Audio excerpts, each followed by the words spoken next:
अस्सलाम वालेकुम। बाबा बुल्ले शाह ने कहा था दुश्मन मरिए खुशी ना करिए कदी सजना भी मर जाना। लेकिन यहाँ पे सूरत हाल मुख्तलिफ है। इस वक्त पूरी दुनिया ये मान रही है कि पाकिस्तान ने इतनी बड़ी कामयाबी हासिल की है कि एक आलमी जंग को रुकवा दिया है। एक ऐसी आलमी जंग जिसमें आखिरी ऑप्शन ट्रंप और इसराइल के पास एटम बम रह गया था। अगर खुदा ना खास्ता ये एटम बम चल जाता तो ना सिर्फ ईरान बल्कि चूंकि हम पड़ोसी मुल्क हैं, हमारा बलोचिस्तान और क्या कुछ मुतासर होता, उसे शहबाज शरीफ की एक कॉल ने रुकवा दिया है, जब 1.5 से 2 घंटे डेडलाइन में रहते थे।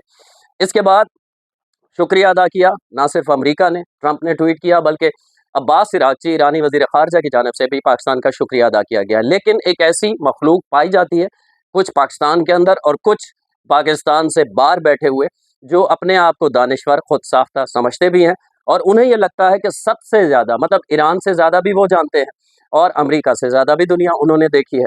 तो एक वीडियो आपको दिखा देता हूँ, किस तरह प्रोपेगेंडा किया जा रहा है और उसको एक नौजवान लड़के ने किस तरह एक्सपोज़ किया है। पहले ये वीडियो देख लें, फिर इसके बाद बात करते हैं। हम शहबाज शरीफ साहब अपने ट्विटर से पोस्ट करेंगे, ये लिखा हुआ था। और शहबाज शरीफ साहब ने पहले लाइन ये वाली भी लिख दी कि शहबाज शरीफ साहब अपने ट्विटर से ये वाला ड्राफ्ट पोस्ट करेंगे, और नीचे वो पोस्ट भी साथ ही लिख दी। तो ये इनिशिएट फिर ऐसा है कि पाकिस्तान से नहीं हुआ, प्राइम मिनिस्टर ऑफिस से नहीं हुआ, पाकिस्तान की एस्टेब्लिशमेंट ने नहीं किया और पाकिस्तान के किसी ब्यूरोक्रेट ने नहीं किया। ये अमेरिका से इनिशिएट होता है। अभी बदत है भाई, अभी बदत है। अरे भाई, कोई भी मीडिएटर जब भी कोई सेटलमेंट कराता है, इन दिस केस पाकिस्तान, तो वो दोनों वॉरिंग पार्टीज को भेजता है कि भाई हमारे हैंडल से ये डलेगा, तो पाकिस्तान के हैंडल से ये ट्वीट जाएगी एक्स पे। आपको मंजूर है? आपको मंजूर है?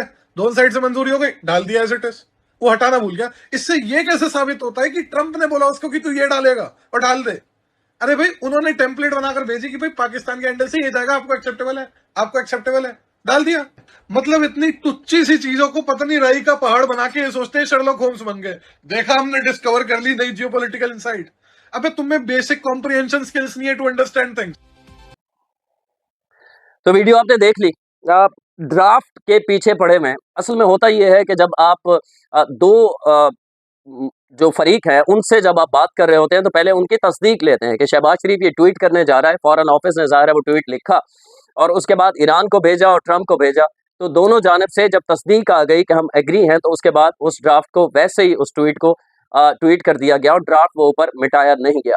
अब उसमें इमरान रियाज जैसे, जिन्हें फॉरेन पॉलिसी के हले पे नहीं पता, जिन्हें ये नहीं पता कि जर्नलिज्म क्या होता है, किस तरह वो साफ़ी रहे, किस तरह लाहौर में काम करते रहे, ये बच्चा जानता है। कहाँ से हिदायत मिलती थी, कहाँ से व्हाट्सएप मिलते थे और उनके बकौल के हमें फाइलें दिखाई जाती थी और बगैर सोचे समझे वो प्रोपेगेंडे पे शुरू हो जाते। तो इस वक्त मातम का समा भारत के अंदर है। अब भारत के आप एंकर्स को देखें तो ऐसा लगता है जैसे उनकी माँ मर गई है और एक मखसूस तबका पाकिस्तान के अंदर है, जिन्हें ये लगता है कि आलम इस्लाम का अगर लीडर होता तो ये जंग रुकनी है, वरना ये जंग नहीं रुक सकती।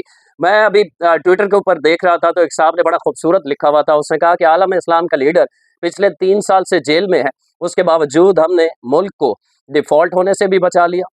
हमने पाकिस्तानी तारीख के सबसे बड़े सैलाब 2010 के बाद ये सबसे बड़ा सैलाब इसे कहा जाता है जो पिछले साल हमने देखा, उससे भी पाकिस्तान संभल गया, आगे निकल गया। उसके बाद भारत जैसे मुल्क को कई गुना बड़े फौज और कई गुना बड़ा मुल्क, उससे हमने इबरतनाक शिकस्त दी, जिसे दुनिया ने माना, वो भी आलम इस्लाम के लीडर के बगैर। और अब हमने एक आलमी जंग रुकवाई है, उसमें भी आलम इस्लाम के लीडर से कोई मदद तो दूर, कोई मशवरा नहीं किया गया और वो जंग 14 दिन के लिए फिलहाल रुक गई है। अब इसके बाद पेशरफ्त क्या हुई है वफाकी दारुल-हुकूमत में, आपको बता देता हूँ। ये सिर्फ ये नहीं है कि जंग रुक गई है, बल्कि ईरान की शराइत के ऊपर जंग रुकने जा रही है। यानी हम ईरान के साथ खड़े हैं और ईरान के लिए ही बेहतर अभी एक साहब कह रहे थे कि चूंकि ट्रंप को फेस सेविंग चाहिए थी, शहबाज शरीफ ने उसे फेस सेविंग दिलवाई है, तो मैंने कहा फिर अमेरिका, तो चलो उसे हम फेस सेविंग दिला रहे हैं। खुदा ना खास्ता ईरान भी नासमझ है। अभी आप कह रहे थे कि ईरान की पार्लियामेंट के अंदर सबसे ज़हीन और पढ़े लिखे लोग हैं और है भी।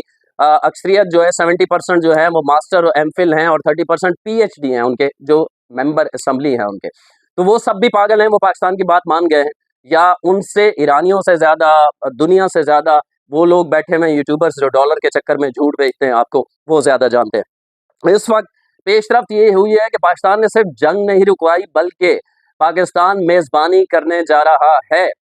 और अभी जब मैं ये वीडियो बना रहा हूँ तकरीबन 1 घंटा पहले मसूद पज़ेश्कियान जो कि ईरानी सदर हैं, उनके दरमियान और पाकिस्तानी वज़ीर-ए-आज़म शहबाज शरीफ के दरमियान एक फ़ोन पर गुफ्तगू हुई है, टेलीफ़ोनिक राब्ता हुआ है जो 44 मिनट तक जारी रहा है।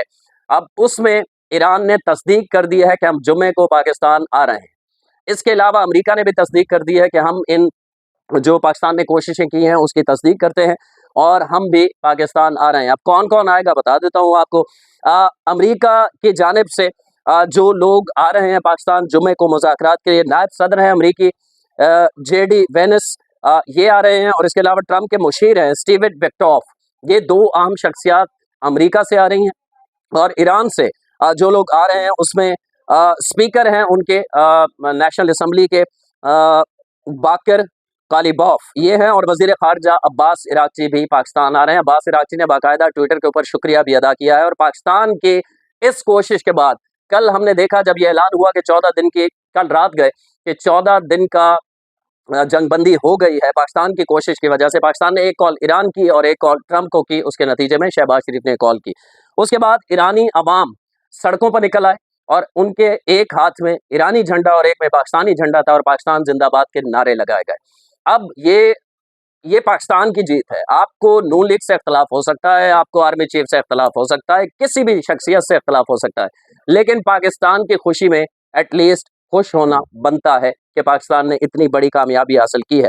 इसके बाद 14 दिन के ये जो जंगबंदी है, इसके बाद क्या होने जा रहा है, ये बहुत दिलचस्प है। अब पाकिस्तान मेज़बानी कर रहा है, ये जुमे को जो मीटिंग होगी अमरीकी और ईरानी अहम रहनुमाओं के दरमियान, ये कितने दिन जारी रहती है, क्या एक मीटिंग होगी, ये सूरत हाल आहिस्ता आहिस्ता वाज़ेह होने लग जाएगी। लेकिन इस वक्त जब मैं ये वीडियो बना रहा हूँ तो इस वक्त आप डेली मेल पे चले जाएं, आप रॉयटर्स पे चले जाएं, बीबीसी उर्दू में देख रहा था, इसके अलावा जितने भी वॉशिंगटन पोस्ट है, इंटरनेशनल मीडिया, किसी भी बड़े मीडिया पे जाके देखें तो वहाँ शहबाज शरीफ और आसिम मुनीर की तारीफ हो रही है। इसके साथ साथ एक और चीज़ जो नहीं भूलनी चाहिए वो वज़ीर ख़ारिजा इसहाक़ डार है, नायब वज़ीर आज़म। ये सारी कोशिशें अपनी जगह पाकिस्तान की जानिब से, हमने देखा था कि पिछले दिनों 3 रोज़ कबल इसहाक़ डार गिर गए थे एक मीटिंग के दौरान और उनके बेटे ने बाद में ट्वीट किया कि उनके कंधे पे काफ़ी चोट आई है, उन्होंने पेन किलर खाए लेकिन उन्होंने मीटिंग वो अटेंड की और पूरी की। तो इसहाक़ डार की कोशिशें किसी से ढकी छुपी नहीं है। पिछली वीडियो में मैं आपको बता चुका हूँ कि खुद जो शीरी मज़ारी हैं, तहरीक इंसाफ के रहनुमा, अभी भी तहरीक इंसाफ उन्होंने छोड़ी नहीं है, वो बाकायदा एक पॉडकास्ट में कह रही हैं कि इसहाक़ डार की जो कोशिश है उनका अगर इनकार करूँ मैं तो ये गलत होगा, मानना पड़ेगा कि उन्होंने अपने आप को मनवाया है। गुज़श्ता अगर हम 70 साल की हिस्ट्री देखें, जो तारीख हमने पढ़ी है उसमें पाकिस्तान के अंदर खारजी महाज पर इतनी बड़ी कामयाबियां पाकिस्तान को नहीं मिली। पाकिस्तान ने अमेरिका और चाइना का पैचअप करवाया था माजी में, लेकिन वो भी पाकिस्तान ने एक ब्रिज का किरदार अदा किया था। यहाँ पाकिस्तान पूरा का पूरा होल्ड कर रहा है इन मीटिंग्स को, पाकिस्तान मेज़बानी भी कर रहा है, पाकिस्तान दोनों तरफ पैगामात भी पहुँचा रहा है और पाकिस्तान ने 10 शराइत जो ईरान को भेजी हैं और अमेरिका को भेजी हैं, जिस पे तकरीबन 80-90% दोनों मुल्क एग्री कर गए हैं। ये मीटिंग्स की जो पॉइंट्स हैं, जो मुज़ाकरात के, वो भी पाकिस्तान ने लिखे हैं और ईरान इससे खुश है। तो अब सवाल ये है कि आप प्रोपागेंडा ज़रूर करें पाकिस्तान के ख़िलाफ़। पिछले अगर 3 हफ़्ते के दौरान आप देखें तो आपको ये बताया जा रहा था कि पाकिस्तान ईरान को धोखा दे रहा है। सबसे ज़्यादा ईरान के हमदर्द जो हैं वो एक ख़ास तबका है हमारे यहाँ, जिन्हें पाकिस्तान की नाकामी पे बड़ी खुशी होती है। अब वो बेबस नज़र आ रहे हैं और वो उसी ड्राफ्ट के पीछे पड़े हुए हैं और वो बार-बार कह रहे हैं कि देखिए ड्राफ्ट लिखा हुआ था और शहबाज शरीफ ने जो ट्वीट की है। अगर अमेरिका के कहने पे मान लिया जाए बकौल इमरान रियाज के शहबाज शरीफ ने ट्वीट किया है तो फ़ायदा किसको हुआ? फ़ायदा ईरान को हुआ, फ़ायदा आलमी दुनिया को हुआ कि पेट्रोल की कीमतें कम होने जा रही हैं। आज कहा जा रहा है कि पाकिस्तान में डीजल की कीमत में तकरीबन 100 रुपए और पेट्रोल 60 से 70 रुपए कम हो सकता है। शहबाज शरीफ ने ऐलान कर दिया है कि जो पेट्रोल की कीमतें आलमी सतह पर कम हुई हैं, फौरी तौर पर इसको मुंतकिल किया जाए ताकि आवाम पे ज़्यादा बोझ ना पड़े। इसके साथ-साथ दुनिया भर के स्टॉक मार्केट्स जो हैं इस वक्त वो रिकवर होने लग गई हैं। पाकिस्तान के स्टॉक मार्केट में भी 9000 पॉइंट से ज़ायद का इजाफा देखने में आया है। तो इस वक्त आप इख्तलाफ करते रहें, आप अपनी सियासी इख्तलाफ ज़रूर करें, लेकिन अगर रत्ती बराबर भी आप पाकिस्तानी हैं और पाकिस्तान से मोहब्बत करते हैं तो फिर आपको ये मानना पड़ेगा कि 70-75 साल तारीख में इस वक्त खारजी महाज पर हम पहले कभी ऐसे नहीं थे कि एक वक्त वो भी था ना, आपको याद होगा कि एक वजीर आजम हुआ करता था, वो कहता था मैं कॉल तो करता हूं, मैं तो बात करना चाहता हूं, बाइडेन मेरा फोन नहीं उठाता। वो देखा है ना आपने वो वक्त भी। और आज ट्रंप जो है अमेरिकी सदर, वो पाकिस्तान के कहने पर डेडलाइन बढ़ा देता है, 1-2 दिन की नहीं, चंद घंटों की नहीं, 14 दिन की। और ईरान भी पाकिस्तान की एक कॉल पर अपनाए हुर्मुज़ खोल देता है। और अभी थोड़ी देर पहले जब मैं वीडियो बनाने लगा हूं, तो खबर यह सामने आई है कि 3 जो तेल बरदार जहाज थे वो अपनाए हुर्मुज़ से ईरान ने गुजरने की इजाजत दे दी है। इसका मतलब है कि अपनाए हुर्मुज़ का रूट जो है वो मुकम्मल बहाल हो चुका है। अब उस पे कदगन नहीं है कि फलां गुजरेगा और फलां नहीं गुजरेगा। तो ये इस वक्त ताज़ा तरीन सूरत हाल है। जो अपडेट्स होंगी मैं कोशिश करूंगा अगली वीडियो में आपको इस हवाले से बता सकूं। तब तक के लिए अल्लाह ने के बाद।